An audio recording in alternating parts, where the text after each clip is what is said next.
নমস্কার, আশা করি আপনারা সকলেই খুব ভালো আছেন। প্রবাসে দৈনন্দিন একটি নতুন ব্লগে আপনাদের সকলকে স্বাগত। আজ শনিবার, সকাল এখন 11টা মতো বাজে। আজ আমরা যাব জু।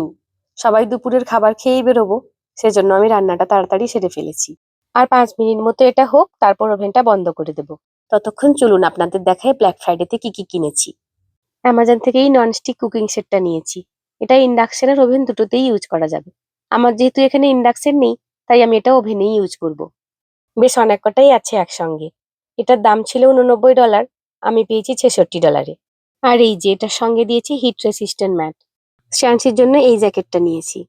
লাইট কালারের জ্যাকেটগুলো স্কুল পরে গিয়ে দেখি নোংরা করে আসে, সেজন্য এই ডিপ কালারটা দেখে নিলাম। হালকা শীতে পরার জন্য এই হুডিওয়ালা দুটো জ্যাকেট নিয়েছি। এই একটা ফ্লিস টপ নিয়েছি, এটাও বেশ গরম হবে। ডেইলি ইউজ করার জন্য এই টি শার্ট গুলোও ওর জন্য নিয়েছি।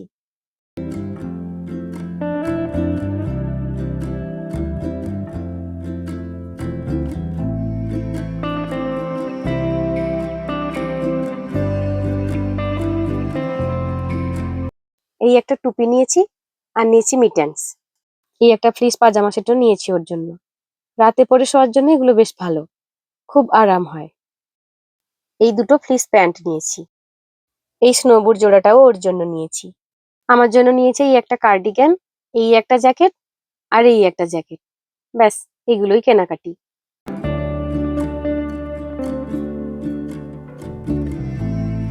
দুপুরে লাঞ্চ সেরে আমরা বেরিয়ে পড়েছি। আমাদের বাড়ি থেকে জু যেতে সময় লাগে প্রায় 15 মিনিট মতো। কোথায় যাচ্ছ তুমি? আমরা এবার এই হাইওয়েতে উঠছি। এখান থেকে প্রায় 10 মিনিট মতো যেতে হবে।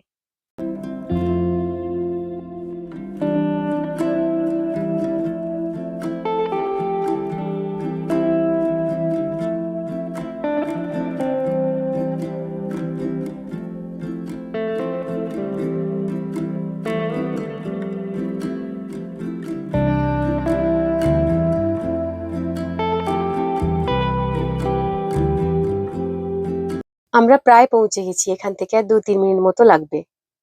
জুতে দুটো পার্কিং আছে, একটা নর্থ পার্কিং, একটা সাউথ পার্কিং। আমরা এই সাউথ পার্কিংটার দিকেই যাচ্ছি, ওখানেই গাড়িটা পার্ক করব।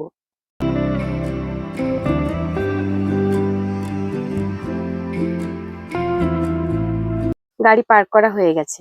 এই যে দূরে যেটা দেখছেন, এটা হলো ডেজার্ট ডোম।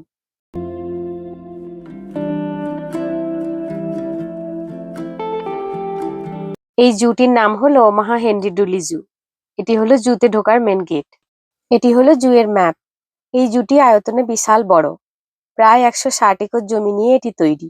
শ্রেয়ান্সি এখানে খেলার জায়গা পেয়ে গেছে, এখান থেকে আর কিছুতেই যেতে চাইছে না। ওকে যখন যেতে বলা হচ্ছে, এই দেখুন কেমন লুকোচ্ছে, যাতে না আমরা দেখতে পাই।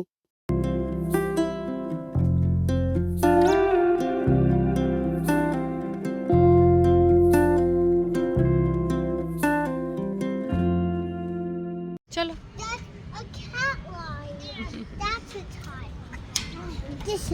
যে একটা নতুন নাচের ক্লাসে যাচ্ছে, অমনি যেখানে ইচ্ছে হচ্ছে নাচ শুরু করে দিচ্ছে। এই যে ডেকোরেশন গুলো আপনারা দেখছেন, ক্রিসমাসের জন্য পুরো জুটাকে এনারা বিভিন্ন রকম লাইট দিয়ে সাজিয়েছেন। সন্ধেবেলা যখন এই লাইট গুলো জ্বলে, অসম্ভব সুন্দর লাগে দেখতে। এই যে এটা হলো ডেজার্ট ডোম, যেটা ওই দূর থেকে দেখছিলাম। চলুন এবার ভেতরে যাই।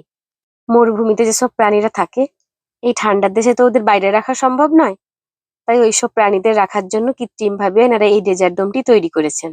এখানে এনারা মরুভূমির মতো আবহাওয়া ও জলবায়ু সেট করে রেখেছেন। মরুভূমিতে যেসব গাছপালা জন্মায়, সেই সব গাছগুলোও এনারা এখানে লাগিয়েছেন। সঠিক আবহাওয়া ও জলবায়ু পাওয়ার জন্য গাছগুলোও দেখুন কি সুন্দর বড় হচ্ছে। এই যে এরা শুয়ে আছে, এরা হলো ব্যাট ইয়ার্ড ফক্স। এখানে বেশ কয়েক রকমের পাখিও আছে। এরা হলো বাফালো ওয়েভার।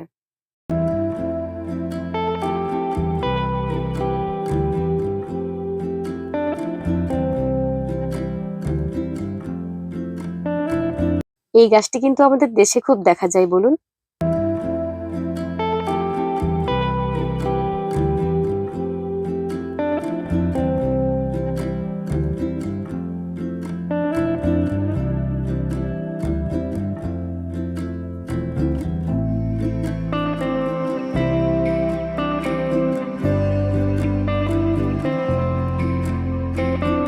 এটা হলো এক ধরনের মাউন্টেন গোট। এটার নাম হলো ক্লিপ স্প্রিঙ্গার। এদের নাম হলো মঙ্গুস।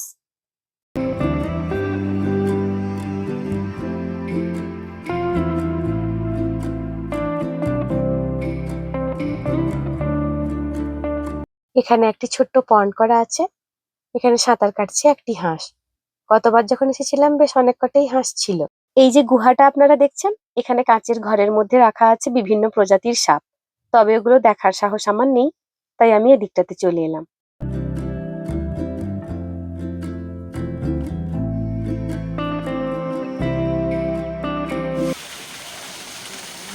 এই জায়গাটা খুব সুন্দর লাগছে, কি সুন্দর একটা ঝর্ণা।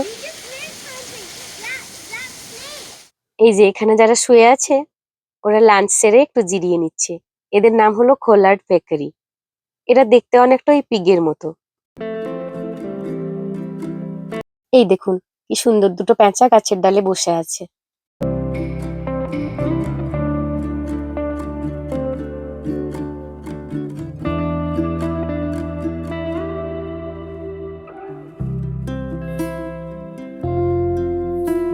এটা হলো টার্কি ভালচার।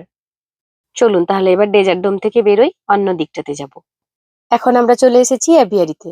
এটার নাম হলো হোয়াইট স্টর্ক।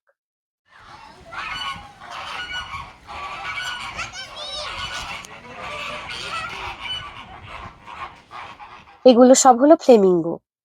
এই ফ্লেমিঙ্গো পাখিটিকে এত সুন্দর দেখতে, শ্রেয়াংশীর আর আমার দুজনেরই খুব ভালো লাগে। তাই জু আসলে আমরা এই জায়গাটাতে আসতে মিস করি না। এই দুটিকে একসঙ্গে কি সুন্দর লাগছে দেখুন।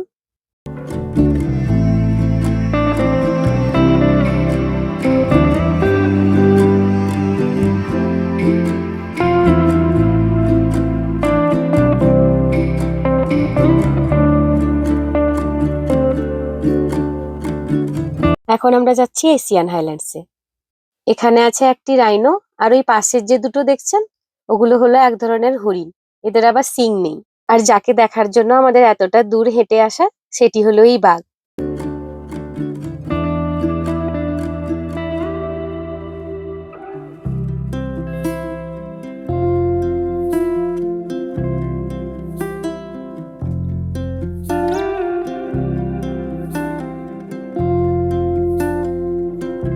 এর আগে যতবার এসেছি এই বাঘটিকে আমরা খুব কম দিনই দেখতে পেয়েছি।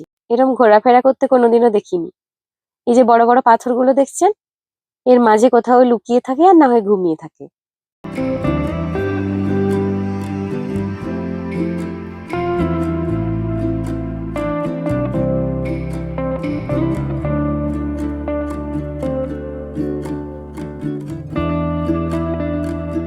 ওই যে এখন জল খেয়ে বিশ্রাম নিচ্ছে।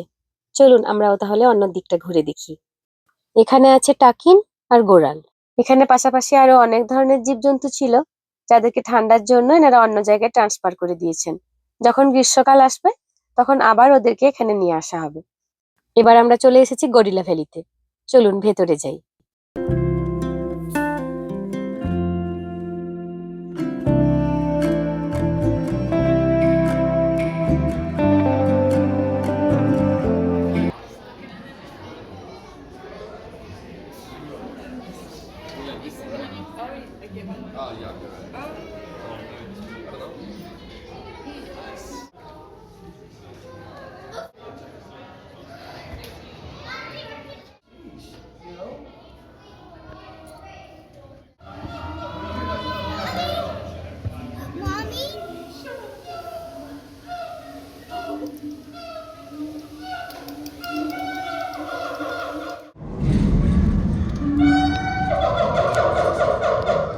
পাশ থেকে এই বীভৎস আওয়াজটা যেখান থেকে আসছিল, চলুন এবার তাদের কাছে যাই।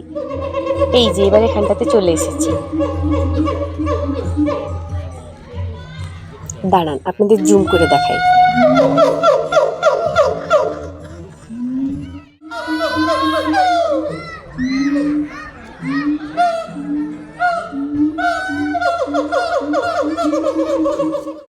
এদের গলার নিচে একটি কণ্ঠথলি আছে।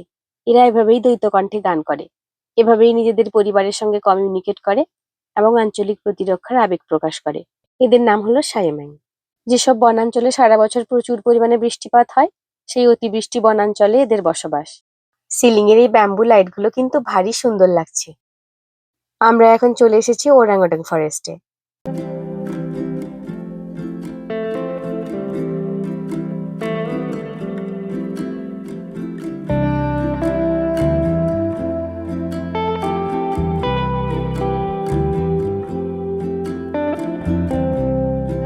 এই যে এখানে একজন চাদর মুড়ি দিয়ে বসে আছে, আর ওই যে দূরে আরেকজন বসে আছে।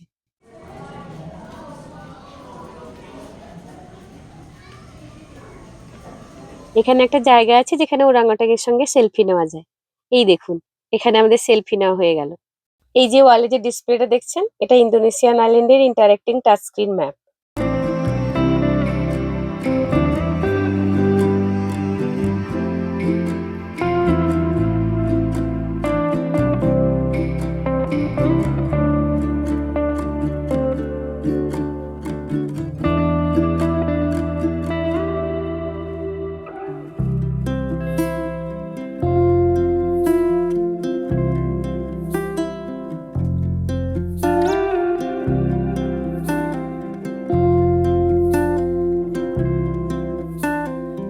এটা ছোট বড় সবার কাছেই বেশ ইন্টারেস্টিং।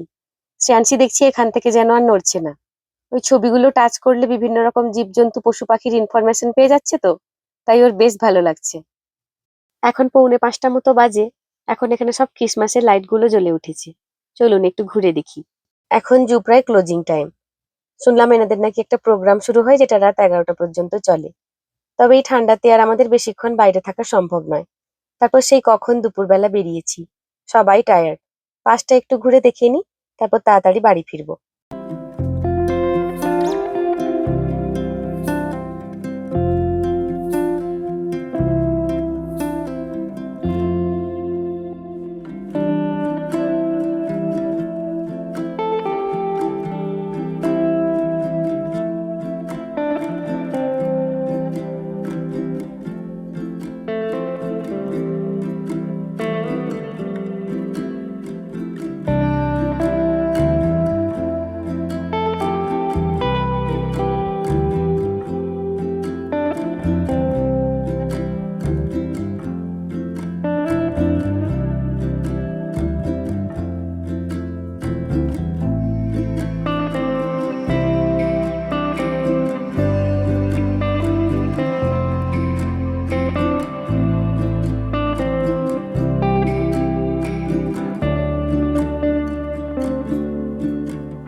চলুন এবার তাহলে ধীরে সুস্থে বাড়ি ফিরি। আজ তাহলে ভিডিওটি এই পর্যন্তই।